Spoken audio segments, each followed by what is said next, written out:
off. Take a memo on your Newton. Beat up Martin. Bah! Yes! In November of 1994, The Simpsons aired an episode called Lisa on Ice. In one scene, a school bully named Kearney dictates a note into an Apple Newton. He says, "Beat up Martin." The Newton's handwriting recognition reads it as "Eat up Martha." The bully throws the device at the wrong kid. The joke became, almost overnight, the single most famous tech failure punchline in American television history. "Eat up Martha" is referenced in design schools and engineering blogs to this day. What almost nobody remembers is that when the joke aired, Apple was still selling the Newton. The man who built it had bet his career on it. The man who killed it had been waiting 12 years to do it. Here's what most people get wrong about why the Apple Newton failed. They think the handwriting recognition was just buggy and would have been fixed in a future version. They think it was a brilliant product that was simply 10 years too early, that the market for handheld computing did not exist yet.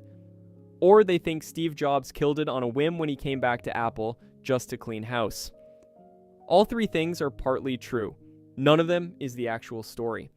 The actual story is that the Newton was John Sculley's bet that the Macintosh was a dead end, and that the next Apple computing platform would be a handheld pen-driven device. He spent over $100 million proving it.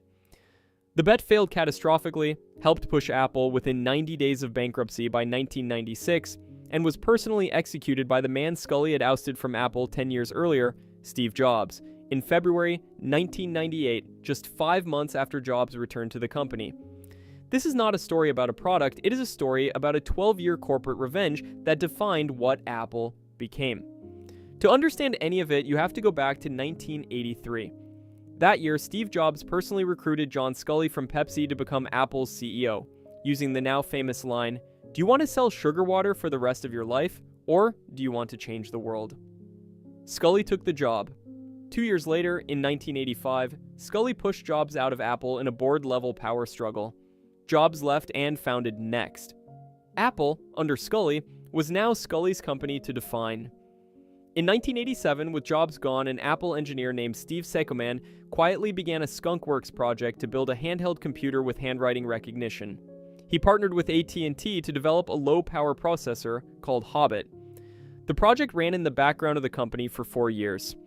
In early 1991, 2 Apple employees named Michael Chow and Steve Capps pitched the handheld concept directly to Sculley. Sculley did not just approve it, he reframed it. The Newton, in Sculley's pitch to the Apple board, was not a product, it was the company's next computing platform, the device that would do for the 1990s what the Macintosh had done for the 1980s. R&D spending was authorized at the executive level. Total Newton development costs would eventually exceed $100 million by Apple's own former CEO accounting. In May 1992, Sculley personally demonstrated the Newton on stage at the Consumer Electronics Show in Chicago. He framed it as nothing less than a revolution. On August 2nd, 1993, the MessagePad 100 launched at Macworld Boston with a retail price of $699. Sculley publicly projected sales of 1 million units in the first 12 months. The entire selling point of the device was the handwriting recognition. The marketing was built on it. The keynote demonstration centered on it. And it did not work reliably. By late November 1993, 3 months after launch, Apple had sold approximately 50,000 units, 5% of Sculley's annual projection in roughly 25% of the time window. In June 1993, just 6 weeks before the launch he had personally engineered, the Apple board of directors removed John Sculley as CEO. He stayed on as chairman through October before exiting the company entirely. Michael Spindler took over as CEO. The Newton continued under Spindler.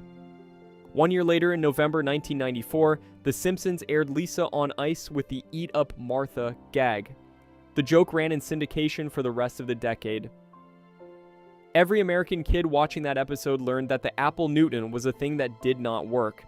Apple kept manufacturing it anyway. Sculley was gone. The Newton kept selling and kept losing money. And kept dragging Apple toward institutional collapse. In its second fiscal quarter of 1996, Apple reported a single quarter loss of $740 million. The full fiscal year loss eventually came in around $800 million. The company's market share of the personal computer industry collapsed from roughly 12% in the early 1990s to approximately 4% by 1996. The Newton continued losing money. Multiple later accounts from Apple's then CFO Fred Anderson placed the company within roughly 90 days of having to declare bankruptcy during the worst stretch of the 1996 and 1997 crisis. CEO Michael Spindler was fired in February 1996 and replaced by Gil Amelio, an executive specifically hired for his reputation as a corporate rehabilitator. Amelio's first quarter, the loss got worse, not better. In December 1996, Apple made the decision that saved the company.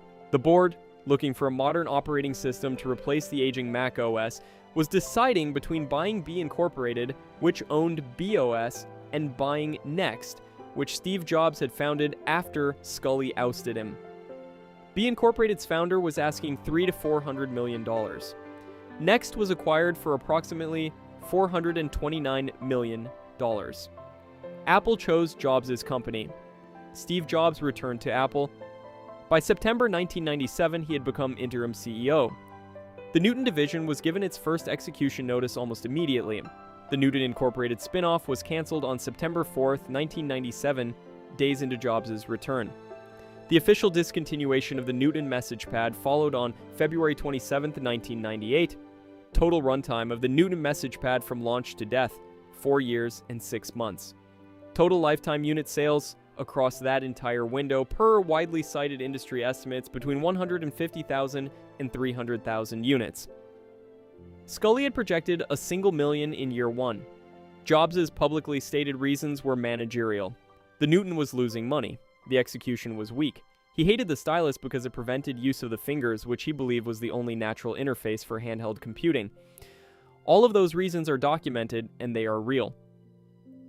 The unstated reason that nobody in Apple senior management said out loud in 1998 was that the Newton was the personal pet project of John Sculley, the man who had pushed Jobs out of Apple 12 years earlier. The first major Apple product line that Jobs killed on his return was his predecessor's legacy. The corporate revenge took 12 years. Here's the part that finishes the story. On January 9th, 2007, Jobs introduced the iPhone. On January 27, 2010, Jobs introduced the iPad. Per reporting in tech press at the time, the Eat Up Martha joke became a permanent reference point inside Apple during the iPhone keyboard development. The team understood that the public memory of the Newton's handwriting failure was a direct obstacle to consumer trust in a new touchscreen Apple device, and the entire keyboard had to work flawlessly out of the gate to overcome it. Sculley's original concept, a handheld touchscreen Apple computing platform, shipped perfected itself across 2 product generations, and in June 2023, Apple became the first publicly traded company to close above a market capitalization of $3 trillion. The man who killed Sculley's product had spent 12 years studying exactly why it had failed in building the version that would not. The Newton was not a failure. It was the most expensive product research bill any technology company had ever paid for a future product line. Sculley wrote the check, Jobs cashed it. Drop a comment below. Did you ever actually own an Apple Newton, or know somebody who did? Or did you grow up watching the Eat Up Martha joke in syndication and assume Apple had given up on tablets forever, only to buy an iPad 15 years later?